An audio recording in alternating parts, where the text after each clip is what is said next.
Hello friends, मैं मोनिका, आपकी gardener दोस्त। आज आपसे बात करूंगी एक्सोरा प्लांट के बारे में।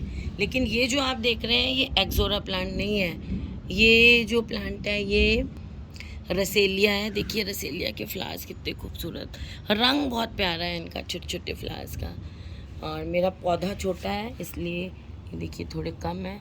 जैसे जैसे ये पौधा बड़ा होता जाएगा और ज़्यादा फ्लावर्स इसमें निकलते रहते हैं। तो चलिए आज हम एक्सोरा की बात करते हैं। एक्सोरा प्लांट की एक बहुत बड़ी प्रॉब्लम ये रहती है कि इस प्लांट में ये पत्ते पीले होना जो है, ये क्लोरोसिस कहते हैं इसको, जो येलो होना शुरू, ये जो है ये तो बर्निंग है। देखिए धूप के कारण बर्निंग है, यंग लीव्स हैं, बर्निंग है। इनमें जो न्यूट्रिशन की डेफिशिएंसी है तो बर्निंग और भी ज़्यादा हो रही है। इसकी बात नहीं कर रही हूँ मैं। आज हम बात करेंगे ये जो पीलापन दिखता है, ये वेन्स भी देखिए ज़्यादा ग्रीन नहीं है। हालांकि ग्रीन है लेकिन बहुत ज़्यादा ग्रीन नहीं है। अब जो नए पत्ते आने शुरू हुए हैं वो ग्रीन है, लेकिन इनमें जो है इन पहले हरे आ रहे हैं और फिर इनमें पीलापन डेवलप हो रहा है। ये देखिए धीरे धीरे। तो ये जो है ये इसमें डेफिशिएंसी है। इसमें क्या होता है कि एक्सोरा को भी एसिडिक सॉइल पसंद है, जैसे हिबिस्कस को पसंद है, गुड़हल को पसंद है। तो अगर इसकी सॉइल जो है समय के साथ जब एसिडिक, जैसे अभी बारिश हुई है तो बारिश में या वैसे भी एक्सोरा में ये बहुत प्रॉब्लम रहती है कि इसकी सॉइल का पीएच जो है वो जैसे ही बढ़ता है, जैसे ही थोड़ी सी एल्केलाइन होना शुरू होती है इसकी सॉइल, तो इसकी जड़ें जो हैं वो न्यूट्रिशन एब्जॉर्ब करना बंद कर देती हैं।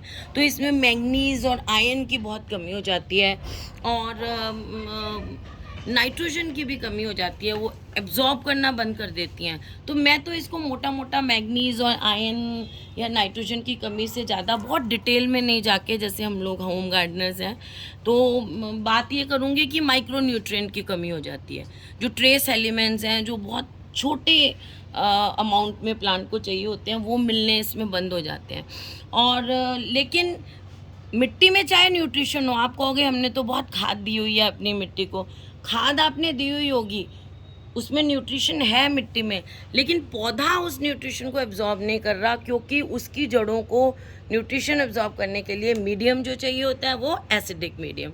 हम लोग बात करते हैं कि इस प्लांट को एसिडिक सॉइल चाहिए, इस प्लांट को एल्कलाइन सॉइल चाहिए। उसका हमारा मतलब क्या होता है कि जो पौधे को जैसी मिट्टी चाहिए, एसिडिक मिट्टी जिस पौधे को चाहिए वो एसिडिक मीडियम में न्यूट्रिएंट्स को एब्जॉर्ब करता है। जिसको बेसिक चाहिए, एल्कलाइन चाहिए, वो एल्कलाइन मीडियम में न्यूट्रिशन को एब्जॉर्ब करता है। इनकी जड़ों का नेचर अलग अलग होता है पौधों का। कुछ ऐसे होते हैं जिनको कोई फ़र्क नहीं पड़ता है। बाकी हम लोग जो हमारे 99% प्लांट्स होते हैं उनको जो है वो acidic medium, slightly acidic medium चाहिए होता है। लेकिन एक्सोरा को थोड़ा सा ज़्यादा चाहिए होता है, हिबिस्कस को भी थोड़ा सा ज़्यादा चाहिए होता है। बाकी जो पौधों को हल्का सा स्लाइटली एसिडिक जो चाहिए होता है वो मीडियम हमें मिल जाता है अपनी खाद से।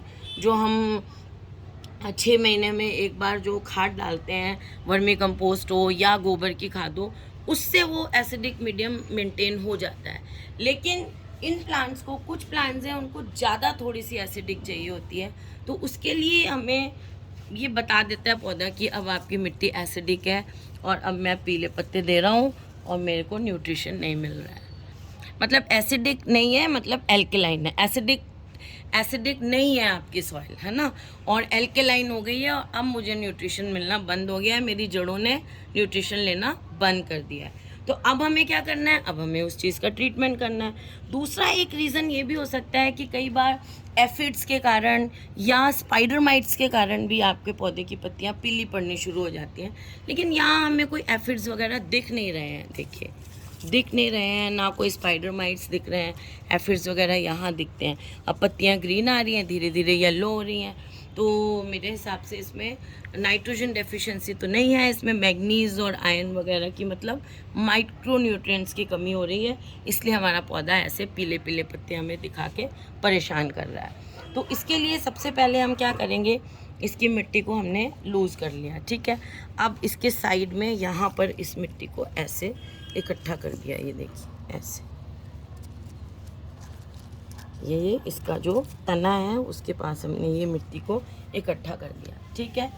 अब इसको इकट्ठा कर दिया और अब हम इसके चारों तरफ ये देखिए इतना करीब करीब 200-300 ग्राम के करीब ये डाल रहे हैं हम वर्मी कंपोस्ट, या आप डाल सकते हो गोबर की खाद। अब हमने मिट्टी को यहाँ इकट्ठे इसलिए किया कि इस तने के पास खाद नहीं लगे, उससे ये तना गलने का, ख़राब होने का डर है। और खाद की हमारे को ज़रूरत कहाँ है? इस रिम के पास। आप कभी भी कोई आपका गमला टूट जाता है या कोई भी आप पौधे को रिपोर्ट करते हो तो आप क्या देखते हो, जब हम रूट बॉल निकालते हैं तो उसकी इस जगह पर रूट्स होती हैं। तो रूट्स का ये नेचर होता है कि गमले के यहाँ इसके रिम के साइड, इस दीवार के जस्ट अंदर रूट्स होती हैं। या आप अगर गार्डनर हैं तो आपने ये बहुत चीज़ फील की होगी। तो हमें खाद कहाँ चाहिए? यहाँ चाहिए, इस जगह जहाँ पर जड़ें हैं। पानी देंगे तो यहाँ जाना चाहिए न्यूट्रिशन, तो यहाँ नहीं चाहिए हमें। तो यहाँ हमें इस तने को बचाना है, ये ख़राब हो जाएगा ज़्यादा इसके साथ लगी खाद।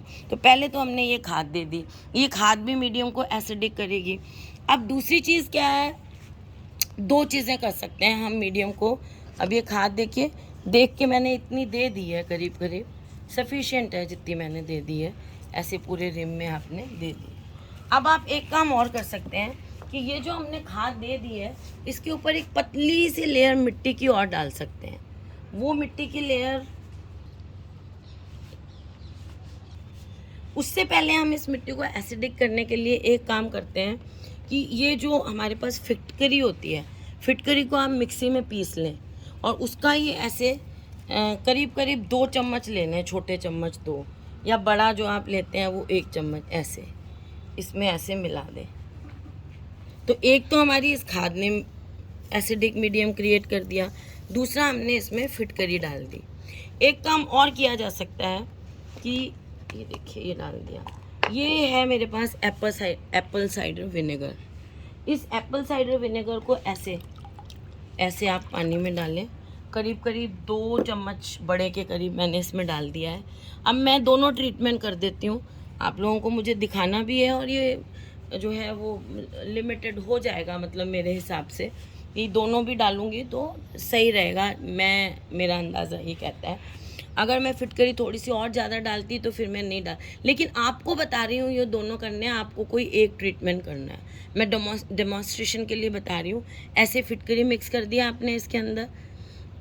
फिटकरी मिक्स करने के बाद आपने बस इसमें पानी देना है। पानी के साथ एक और चीज़ बताती हूँ मैं आपको, ताकि इसमें कोई कीड़ा लगा हुआ हो तो उसका ट्रीटमेंट भी हो जाए।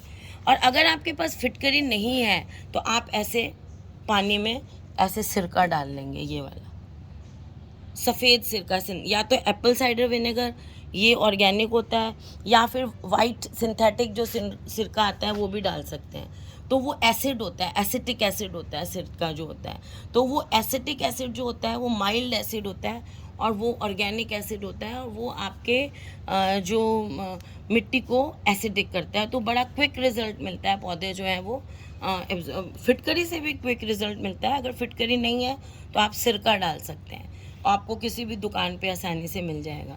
फिर आपने क्या करना है, मैं दोनों चीज़ दिखा रही हूँ इसलिए पानी में मैंने सिरका भी डाल दिया है। अब उसके बाद मैं क्या करूँगी कि इसमें ये जो मेरे पास है ये है बोवेरिया बासियाना, ये एक बायो पेस्टिसाइड है, बोवेरिया बासियाना, ये देखिए। अब ये जो है ये बायो पेस्टिसाइड है, मतलब ये फंगस होता है, यूज़फुल हमारे लिए फ़ायदे का फंगस होता है, जो हार्मफुल फंगस को, पेस्ट जितने भी होते हैं उनको सबको मार देता है पौधे में, अंदर से सिस्टम में जाएगा और सबको मार देगा। इसका आप स्प्रे भी कर सकते हैं, 1 लीटर में 1 चम्मच डाल के स्प्रे कर दें। ये मिला दिया मैंने। अब ये मैंने क्यों मिलाया है, ये इसलिए है क्योंकि ये जो येलो लीव्स वगैरह है, कई बार स्पाइडर माइट्स और एफिड्स या कोई और पेस्ट के कारण भी हो सकते हैं, कई पेस्ट इसमें लगते हैं। मेन तो इनके कारण होता है, हो सकता है ज़मीन में कोई जड़ों में पेस्ट हो या कुछ हो। तो हमको ज़्यादा डिटेल में नहीं जाना है क्योंकि हम तो नए गार्डनर्स हैं और होम गार्डनर्स हैं, हमको कोई बहुत पढ़ाई थोड़ा ना करनी है। तो ये देखिए, अब हमने ये पानी इसमें डाल दिया, ये देखिए। अच्छा, इस पानी को डालने से पहले एक काम और करना था, जो मैंने ये मिट्टी रखी हुई है लेकिन ये डालना भूल गई। ये जो हमने पानी डाला, देखिए अब इसको आपको दिखाती हूँ। ये जो हमने पानी डाला है इसके ऊपर देखिए ये खाद आ गई। ये पानी की लेयर के ये ऊपर है खाद, ये दिख रहा है आपको, ऊपर तैर रही है, ये तैर रही है। ये जो हम थोड़ा सा ज़्यादा डाल देंगे या बारिश आ जाएगी तो ये तैर के ये खाद जो है वो बाहर आ जाएगी। अगर हमने यहाँ तक पानी भर दिया गमले में तो ये बाहर आ जाएगी।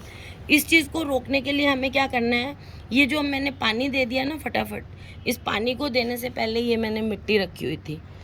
खाद को जब आप दे देते हैं तो उसके ऊपर एक लेयर ऐसे मिट्टी की डाल दें, ऐसे, ये देखिए मिट्टी की लेयर जब आप ऊपर डाल देंगे तो आपको इतना ध्यान रखने की ज़रूरत नहीं है। फिर क्या होगा कि आप जब पानी देंगे तो वो पानी के ऊपर खाद तैरेगी नहीं। क्यों नहीं तैरेगी? क्योंकि वो तो मिट्टी के अंदर है ना, मिट्टी के नीचे है वो, तो जो पानी डालेंगे वो तो मिट्टी अब्जॉर्ब कर लेगी। तो ऐसे एक लेयर ऊपर मिट्टी की ज़रूर डालें, नहीं तो आप जो गमलों में खाद डालेंगे जब आप पानी देते हैं तो वो खाद निकल के बाहर आएगी। मिट्टी तो क्या है, ऐसे थोड़ा सा जम जाएगी, एक दिन आपने पानी दिया तो मिट्टी इस तरह से जम जाएगी, तो फिर उसके साथ जो है वो खाद जो है वो बाहर नहीं आएगी ऊपर तैर के। तो इस चीज़ का आप ध्यान रखें, ऊपर एक लेयर मिट्टी की ज़रूर डालें और बस आपका ये पौधा तैयार हो गया। इसकी पत्तियाँ, अब जो नई पत्तियाँ आएंगी वो इसकी ग्रीन आएंगी। अच्छा, अब आप एक काम और कर सकते हैं, इसकी थोड़ी सी प्रूनिंग भी कर दें अगर करना चाहते हैं तो, है ना, थोड़ी थोड़ी यहाँ से प्रूनिंग कर दें ऊपर से, यहाँ से, तो क्या होगा, नई जो ब्रांचेस निकलेंगी, नई जो पत्तियाँ आएंगी।